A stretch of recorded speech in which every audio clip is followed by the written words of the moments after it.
list of topics. Then how do you identify? So dynamics of Indian politics undi, లేదా education and human resource development అనే topic ఉంది. ఎగ్జామ్లో ఏ SA topic రావచ్చు, how do you make a guess? So మీరు ఈ పాటికే కొన్ని SA topics చూస్ చేసుకొని ఉంటారు కొందరైనా, అట్లీస్ట్ కొందరైనా, ఇది రావచ్చు, ఇది రావచ్చు, ఇది రావచ్చు. How do you do that?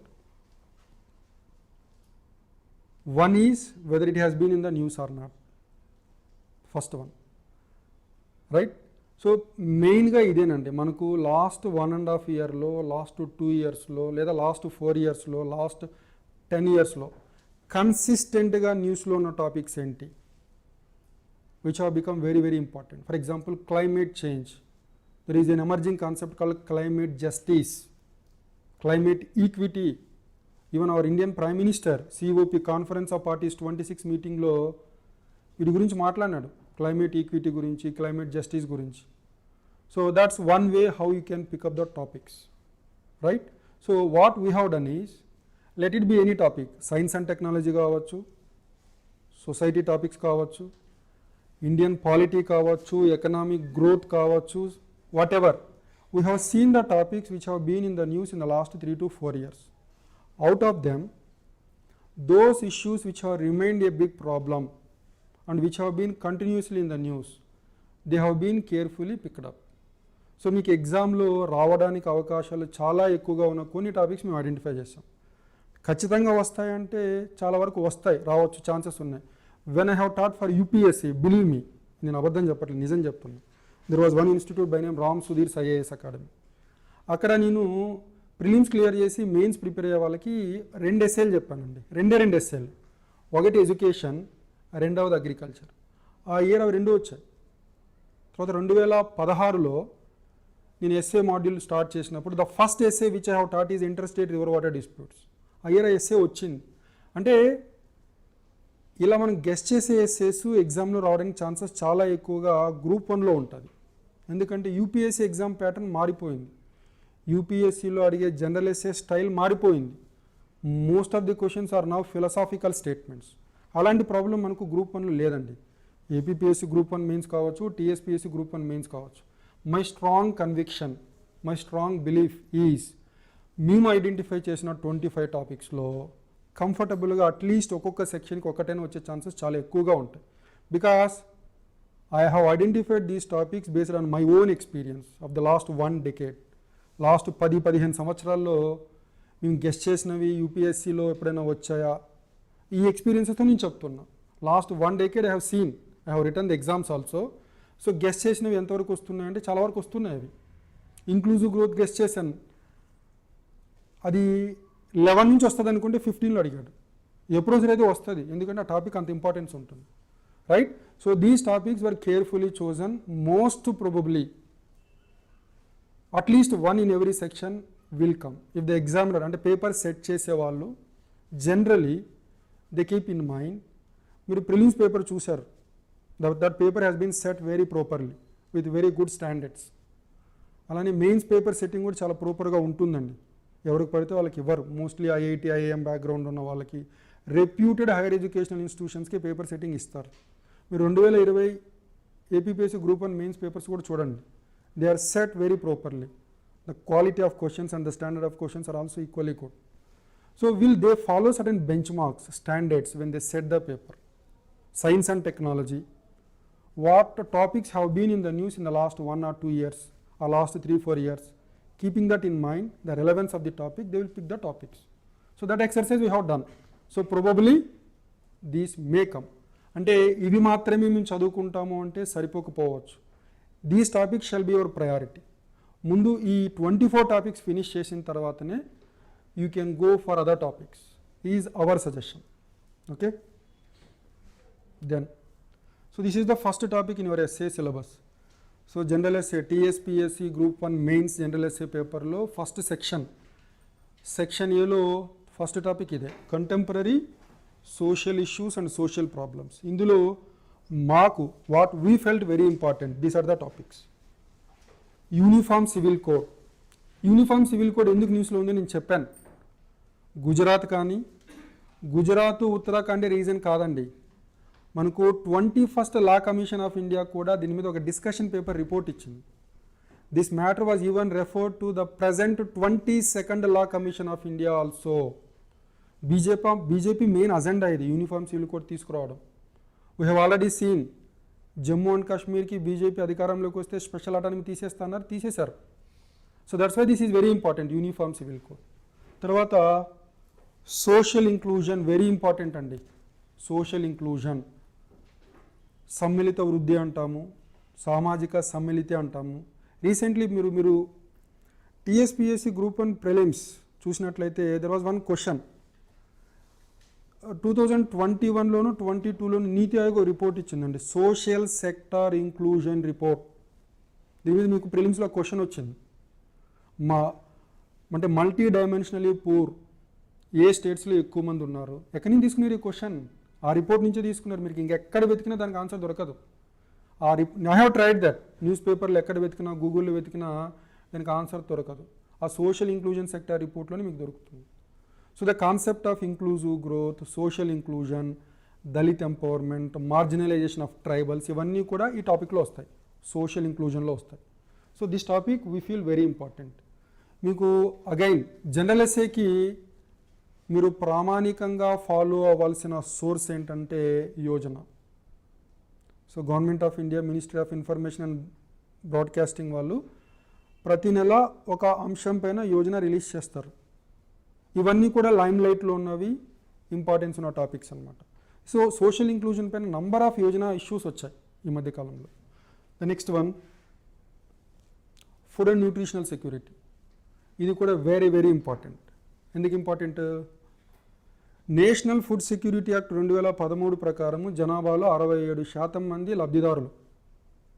అది ఏ సెన్సెస్ ప్రకారము? 2011 సెన్సెస్ ప్రకారము ఆ జనాభా ప్రకారము ఈ బెనిఫిట్స్ ఇస్తున్నాం. రీసెంట్గా సుప్రీంకోర్టులో ఒక పబ్లిక్ ఇంట్రెస్ట్ లిటిగేషన్ వేశారు. ఏమని? లాస్ట్ 10 ఏళ్లలో భారతదేశంలో జనాభా పెరిగింది, పెరిగిన జనాభాకి తగ్గట్టుగా లబ్ధిదారుల సంఖ్యను పెంచాలి. అలానే మనకు నేషనల్ ఫ్యామిలీ హెల్త్ సర్వే 6 అంటాం, జాతీయ కుటుంబ ఆరోగ్య సర్వే నివేదిక 2019-21. సో ఇందులో ఈ నివేదిక స్పష్టంగా ఏం చెప్తుందంటే భారతదేశంలో పౌష్టికాహారలేమి, అనీమియా, మాల్ న్యూట్రిషన్, ఇప్పుడు కాదు 2011లో హంగామా అని ఒక రిపోర్ట్ని రిలీజ్ చేశారండి. Hunger and malnutrition report 2011లో. నాంది ఫౌండేషన్ అని ఒక ఎన్జిఓ తయారు చేస్తే ఆ రిపోర్ట్ని మన్మోహన్ సింగ్ రిలీజ్ చేశారు 2011లో. ఆ రోజు మన్మోహన్ సింగ్ ఏం చెప్పాడంటే భారతదేశంలో ఉన్న మాల్ న్యూట్రిషన్ ఆఫ్రికాలో ఉన్న పేద దేశాల్లో కూడా లేదు. The poorest countries in Africa are much better than India in terms of nutrition. It is a national shame. జాతికి అవమానం అప్పట్లో చెప్పాడు ఆయన. ఇప్పుడు కూడా అదే సిచ్యువేషన్లో ఉన్నాం మనం. Poorest countries in Africa are much better than India. Stunting కానీ, అండర్ వెయిట్ చిల్డ్రన్ కానీ, అనీమియా కానీ, మాల్ న్యూట్రిషన్. ఈ నేషనల్ ఫ్యామిలీ హెల్త్ సర్వే 6 ప్రకారం India is one of the worst performer. So ఈ కాంటెక్స్ట్లో ఫుడ్ అండ్ న్యూట్రిషనల్ సెక్యూరిటీ కూడా very important. Then women empowerment, evergreen topic. So for example it has been in the news. హిందూలో, Indian ఎక్స్ప్రెస్లో చాలా articles వచ్చాయండి. Parliament, state లెజిస్లేచర్స్లో reserving 1/3 of the seats to women. That has been pending for decades. ఎక్కడిచ్చాం వీళ్ళకి మనం reservations? ఉమెన్కి local బాడీస్లో ఇచ్చాం. Rural and urban local bodies 1/3 of the seats are reserved for women కాన్స్టిట్యూషనల్గా. కానీ యాక్చువల్గా మోర్ దెన్ 50% స్టేట్స్లో 50% ఇచ్చారు. But not in legislatures at the state and parliamentary level. ఆ కాంటెక్స్లో న్యూస్లో ఉంది. So these are the 4 topics which we feel very important in the first one, contemporary social issues and social problems. The next one, issues of economic growth and justice. So ఈ టాపిక్స్ని pick చేసేటప్పుడు we have also seen the questions which have come in the UPSC exam. So యూపీఎస్సీలో general ఎస్ఏలో భాగంగా last 10-15 ఇయర్స్లో ఎలాంటి questions వచ్చాయి, అలానే economy subject, Indian economy యూపీఎస్సీలో పేపర్ 3లో ఉంటుందండి. సో అందులో ఎకానమీ పైన ఎలాంటి క్వశ్చన్స్ వచ్చాయి ఇవి చూస్తే మనకి ఏమవుతుందంటే ఏ ఇష్యూస్ ఇంపార్టెంట్ ఎగ్జామ్కి తెలుస్తుంది. సో వాటిని బేస్ చేసుకొని ఈ టాపిక్స్ని పిక్ చేయడం జరిగింది. ఇందులో this is very important. So ఈ ఇయర్ యూపీఎస్సీ మెయిన్స్ ఎగ్జామ్లో ఇన్ఫ్రాస్ట్రక్చర్, సో మౌలిక రంగం పైన ఒక క్వశ్చన్ అడిగారు. ఏంటది? పిఎం గతిశక్తి మాస్టర్ ప్లాన్, దాని గురించి స్ట్రైట్గా క్వశ్చన్ వచ్చిందండి. So there are 3 things which are very important infrastructure related. Infrastructure is very important for achieving higher economic growth, for creating jobs. Do you know that in India 2021-31 మధ్యలో సంవత్సరానికి 1 కోటి మంది శ్రామిక శక్తిలో చేరుతున్నారు. 1 crore Indians are joining the labor force every year between 21 and 31. Between 31 and 41, 40 to 50 lakh people will be joining the labor force every year. Are we able to create jobs to that extent? అంతమంది మనం jobs create చేయగలుగుతున్నామా? We have huge number of people in the working age but not fit for employment. All of us, we are not skilled. That is the challenge before India. So jobs create చేయాలంటే we need quality infrastructure. దానికి సంబంధించి national infrastructure pipe line అని, ప్రధానమంత్రి గతిశక్తి master plan అని, రీసెంట్గా 2022లో national logistic policy. అంటే భారతదేశంలో సరుకుల్ని రవాణా చేయాలంటే జీడిపిలో 13% ఖర్చు అవుతుంది. జపాన్ లాంటి దేశాలు 8% ఖర్చు అవుతుంది. అంటే భారతదేశంలో ప్రొడ్యూస్ చేసిన వస్తువులు ఇంటర్నేషనల్ మార్కెట్లో ఎక్స్పెన్సివ్ అవుతాయండి. అంటే కొనరవి, ఎందుకంటే cost of carrying them has become very high in India. ఈ ఎఫిషియన్సీని ఇంప్రూవ్ చేయడానికి ఇవన్నీ తీసుకొచ్చారు. సో ఈ కాంటెక్స్ట్లో infrastructure has become very important. Infrastructure, how it is a key to higher economic growth, inclusive growth, whatever. గతంలో యూపీఎస్సీలో అడిగారండి, జాబ్లెస్ ఎకనామిక్ గ్రోత్ మీద ఎస్సే అడిగారు. ప్రపంచవ్యాప్తంగా, ఒక భారతదేశంలోనే కాదు, across the world, in every country there is economic growth. What kind of economic growth? Growth without jobs, because we are seeing now artificial intelligence, automation, mechanization. Because of all these, there is economic growth, but this economic growth is not creating jobs. So that's why in that context, jobless economic growth మీద ఒకసారి ఎస్ఏలో యూపీఎస్సీలో కూడా అడిగారు. So that is the context, this one. Then the second one, which is very important, is deglobalization. Several countries across the globe, they are moving away from globalization. They don't want globalization. So ఆ కాంటెక్స్లో ఇది కూడా చాలా important. Last almost 10 years నుంచి this was a big news. Deglobalisation. Right wing political parties are coming to power in several countries, including Germany, countries like Germany. Then sustainable development goals, evergreen topic, between 2015 and 2030. So what are the SDGs which are adopted and what are the achievements made by the governments?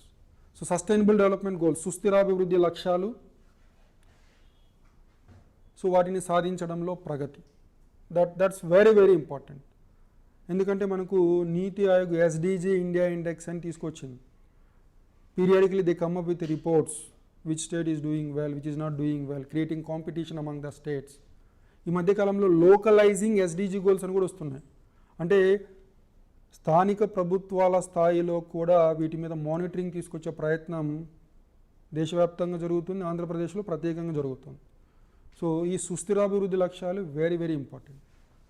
The next one, inclusive growth. ఇందాక నేను మీకు చెప్పాను,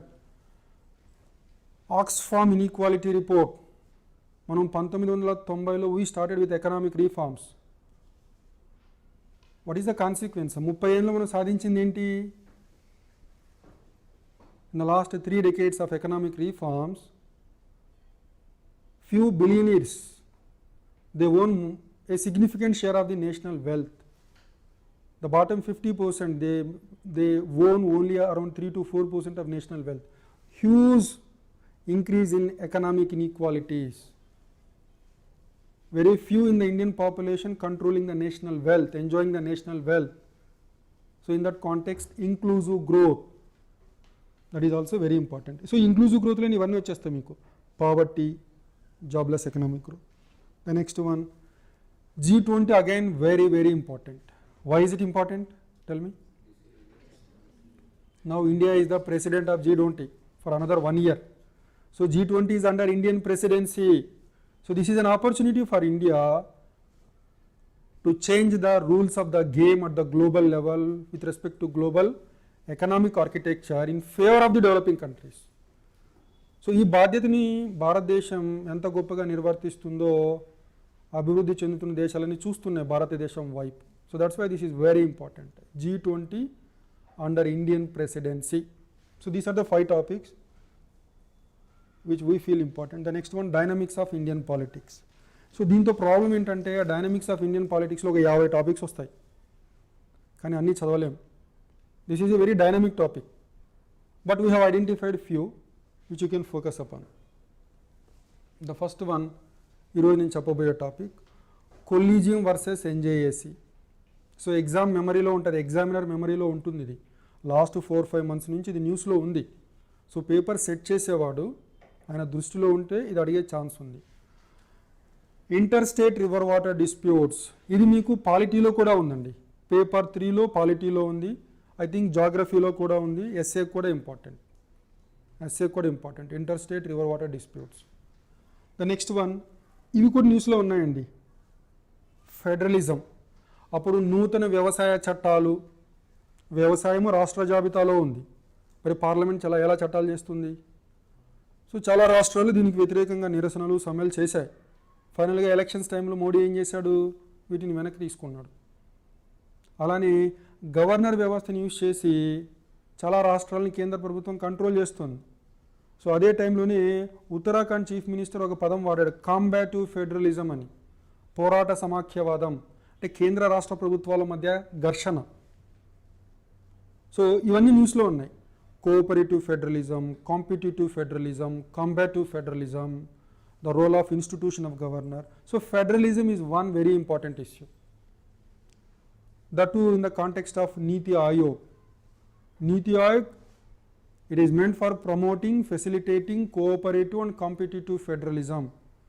so నీతి ఆయోగ్ యొక్క ముఖ్య విధి ఏంటంటే సహకార సమాఖ్యవాదాన్ని బలోపేతం చేయడం, పోటీతత్వ సమాఖ్యవాదాన్ని బలోపేతం చేయడం, సంఘర్షణని తగ్గించడం. సో ఆ కాంటెక్స్ట్లో మీరు చూడండి, లాస్ట్ 1 year ఆర్టికల్స్ చూడండి, ఫెడరలిజం మీద దాదాపు 50 నుంచి 100 ఆర్టికల్స్ వచ్చింటాయి. Then this again we're expecting it as important. మీరు ఇండియన్ ఎక్స్ప్రెస్ చూస్తే ఇండియాకి భారతదేశానికి స్వాతంత్రం వచ్చి 75 సంవత్సరాలు పూర్తయింది. కనీసం ఒక 30-40 ఆర్టికల్స్ ఉన్నాయి ఇండియన్ ఎక్స్ప్రెస్లో. India at the rate 75, how India should be at 100. Amrit Kaal అంటాడు కదా మన ప్రధానమంత్రి, Azadi ka Amrit Mahotsav, Amrit call.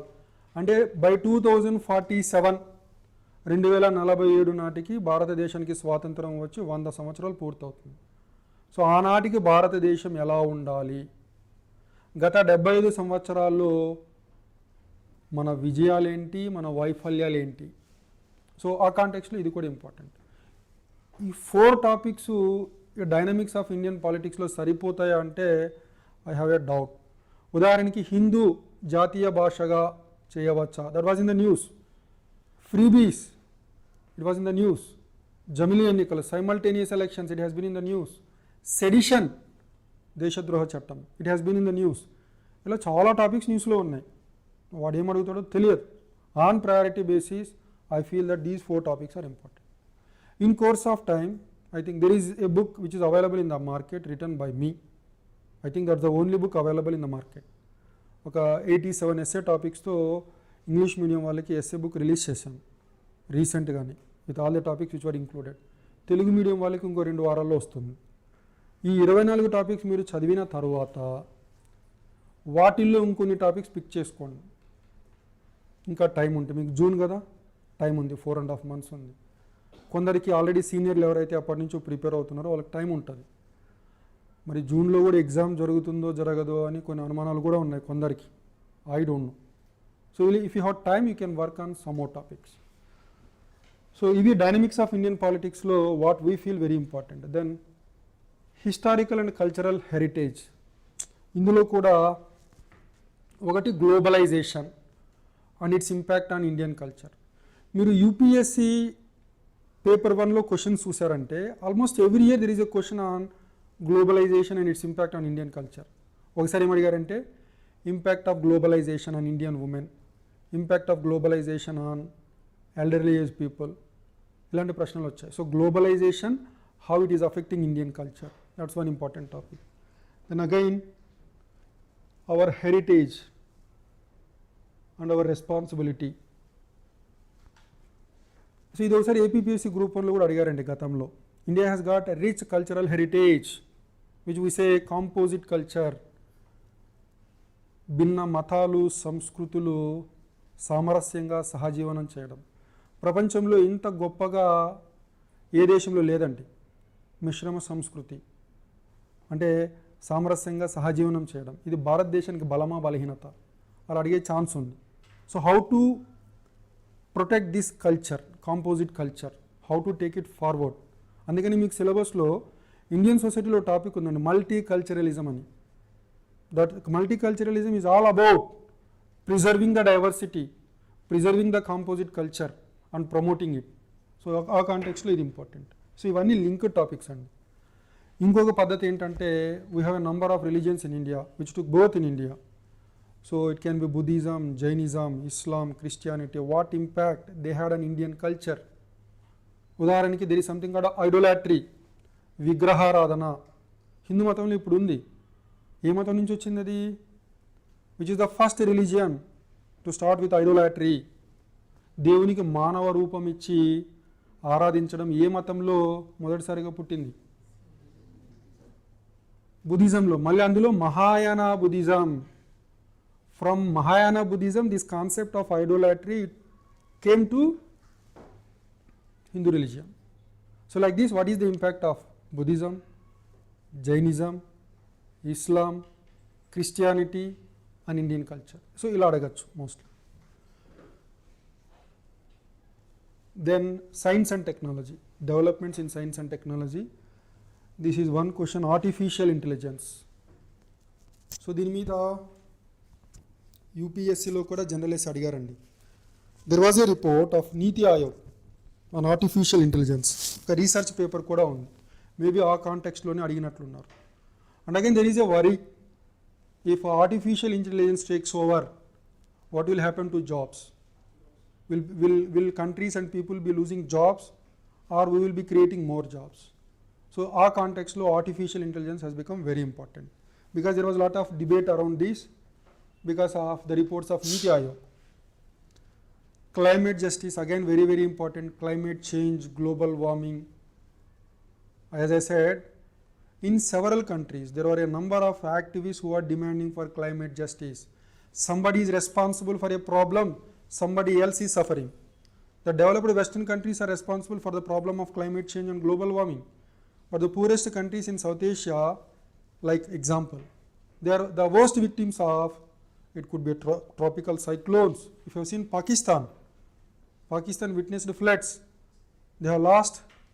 They have damages extending to billions of dollars. ఎవరో సమస్యకు కారణం, ఎవరి మీద దీని ప్రభావం ఉంది? సో ఈ కాంటెక్స్ట్లో చాలా కంట్రీస్లో ఈ demand it has become very difficult, very big, climate justice.